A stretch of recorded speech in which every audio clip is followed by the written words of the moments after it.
Lenten Thoughts, Day 33, for Passion Sunday.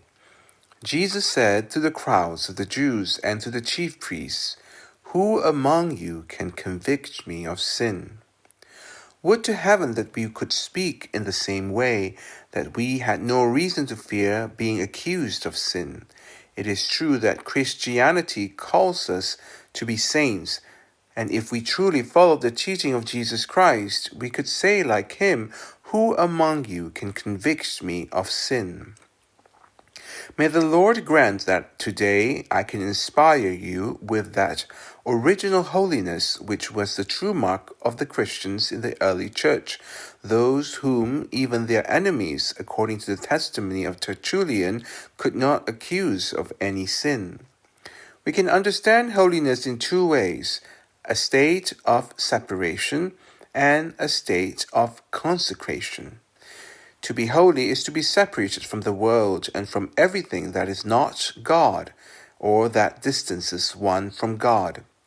To be holy is also to be consecrated and united to God.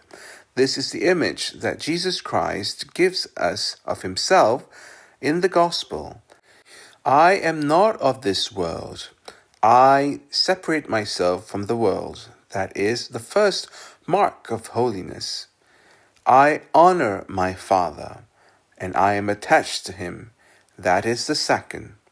These, then, are the true models of our holiness and the two obligations imposed on us by our identity as Christians. For what is a true Christian according to the Apostle? A saint. To all who are in Rome, beloved of God, called to be saints. And what is a saint? It is someone who, by their profession and state of life, is separated from the world. It is someone who, by their condition, is attached and consecrated to God. These two principles are the foundation of this sermon.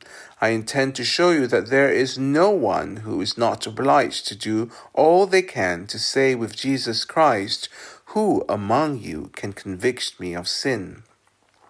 But no one can say it truthfully without this separation and this consecration. Let us therefore see in the first part of this sermon in what way the Christian, in order to be holy, must be separated from the world, and in the second, how he must be consecrated to God. 2 points of great moral significance.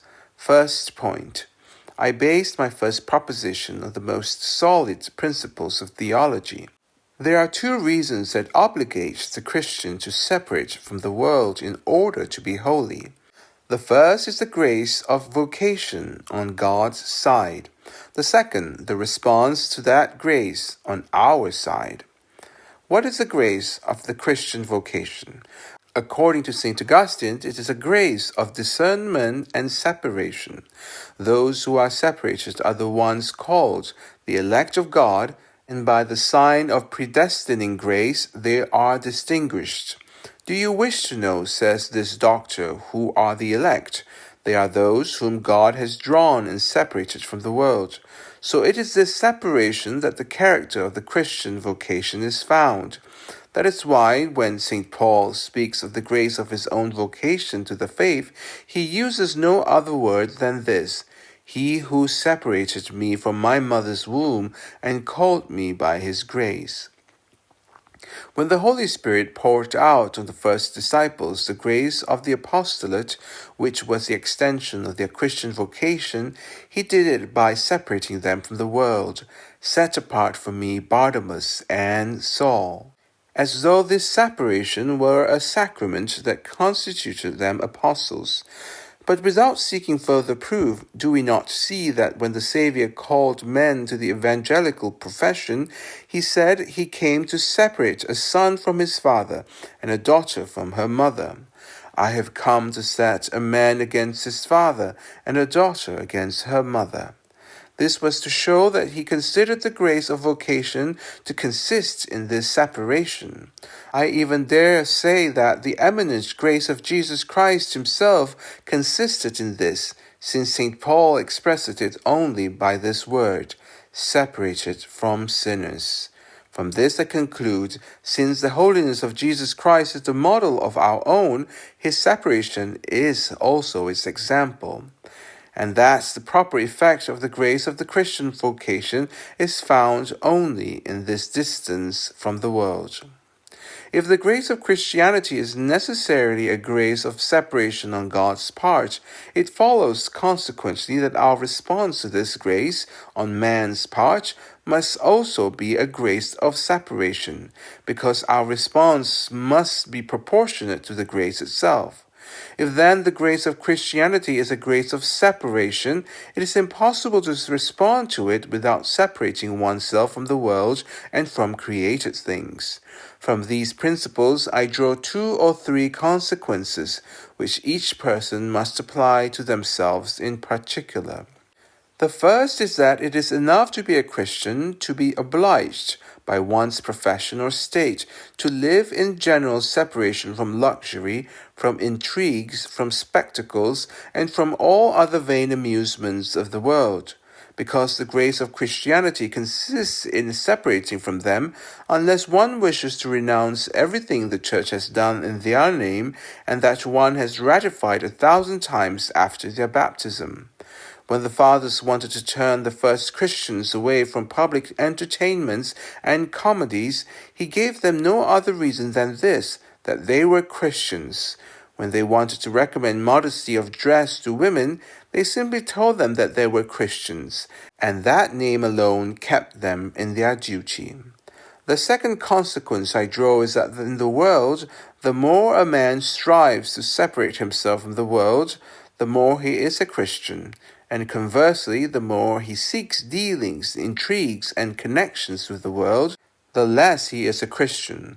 That is why Salvian, speaking of the entertainments of his time, which are all too common in ours, did not hesitate to say that there is in them a certain kind of apostasy from the faith, because faith is a habitual separation from all these amusements, and thus, in his view, to be attached to them was a kind of apostasy. From this I conclude, as a third consequence, that it is impossible for a Christian soul to be converted and to truly return to God unless it is resolved to break with the world, and that is a contradiction to want to live just as much in the world as before and yet claim to be converted. When Christianity clothed you with the Spirit of God, it stripped you of the spirit of the world. You must either hold fast to the essence of Christianity or abandon it altogether. And here I cannot help but grieve for the misfortune of those souls, and so many of them, who constantly speak of converting, and yet never do. God urges them, grace seems to be at work in them, and you would think they are entirely changed. But when it comes to demanding that they separate from the world, this separation seems worse than death to them. That is why they become so clever at citing their worldly commitments. That is why they become so eloquent in defending them. But surely, they say, is there no way to be saved while remaining in the world as one might in religion? But when you tell them that the issue is not with the world in general, but with the world in particular, the world to which we are bound, which corrupts them and will go on corrupting them, they always find some excuse or pretext to remain in it. But how, they say, can I live without seeing the world? What will people say if I withdraw from society and no longer do what others do? And I say to you, if you had even a little faith, you would blush to make such objections. No, no, my God, I will no longer listen to the passion that deceives me and blinds me. I know that my conversion and my salvation depend on my separation from the world, whether that separation be difficult or not, whether it causes me pain or not, whether the world despises me or not. That no longer matters to me. I want to be saved. Everything else is indifferent.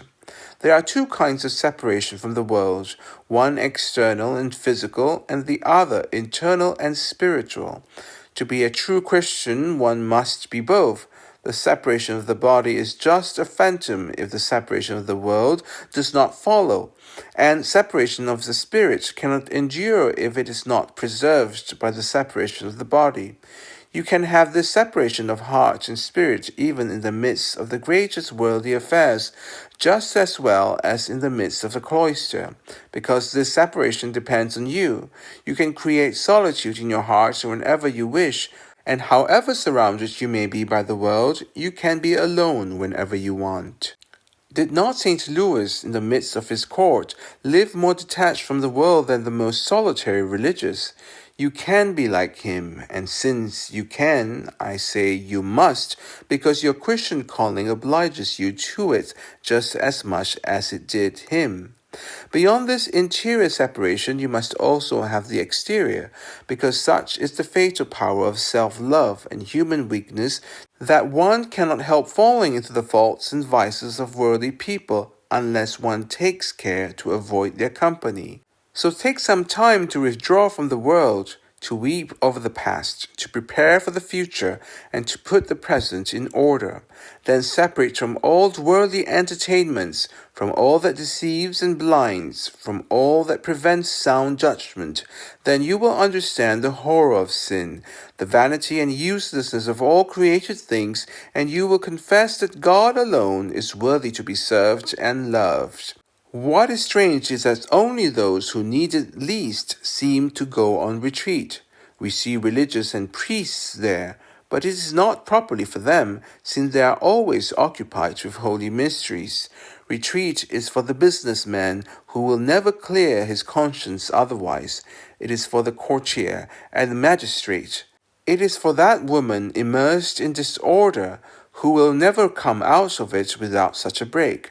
For some, retreat is only a counsel of perfection, but for others it may be a precept, because in the order of divine providence, retreat alone can lead them to salvation. Second point. Although all people in the world are essentially part of God's domain, they are not all consecrated to his worship. And this consecration is an effect of the grace of baptism. We receive, says St. Cyprian, 4 kinds of consecration through baptism. Baptism consecrates us as king, as priests, as temples of God, and as his children. I say, first of all, that baptism consecrates us to God as kings and priests. That is why the Apostle St. Peter, in his first canonical epistle, speaking to Christians, give them these 2 beautiful titles: a royal priesthood. It is for this reason that St. John in his Apocalypse gives thanks to Jesus Christ for having made us kings and priests to his Father. Thou hast made us to our God kings and priests. And when he speaks in these terms, it is certain he speaks in the name of all the faithful, for it is well established that through baptism we are made kings. But why so? Because we are baptized in order to take possession of the kingdom of heaven. From that moment we receive a crown of justice, of holiness, and of innocence. At the same time that the grace of baptism is given to a soul, God prepares for it a kingdom. I appoint unto you a kingdom, as my Father has appointed unto me.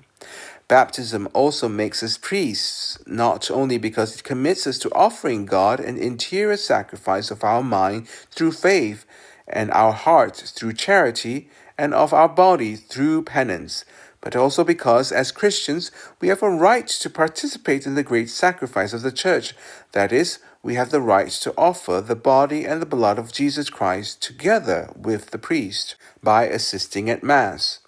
I add that by baptism we are also consecrated as temples of God. This is the doctrine of St. Paul. Do you not know, my brethren, says the Apostle, that you are not material temples built by the hands of men, but the temples of the living God formed by his own hands? And he wants to dwell in the midst of us as upon an altar consecrated to him. You are the temple of the living God, as God says, I will dwell in them and walk among them, and I will be their God. But all of this is nothing in comparison to the glorious title of children of God, the members of Jesus Christ, which we receive in baptism, and which obliges us to be holy as our Heavenly Father is holy. Be perfect, therefore, as your Heavenly Father is perfect. From this, learn what your holiness must be after you have been consecrated to God through baptism. It is from this very principle that Tertullian concludes that the sins of men have become far more serious than the incarnation of Jesus Christ, and that they are in fact great sacrileges, because having been made members of Jesus Christ, they use a body which God has united to himself, and which he has consecrated, in order to outrage and offend him. Let us deeply take in these great truths. Since we are the members of Jesus Christ and temples consecrated to God, let us never forget ourselves. And if we have no respect for ourselves, let us at least have respect for Jesus Christ, who is united to us, so that having been united with him by grace, we may also be eternally united with him in glory. Amen. Help us at gofundme.com/restore-immaculate. Thank you for your Lenten generosity. May God bless you.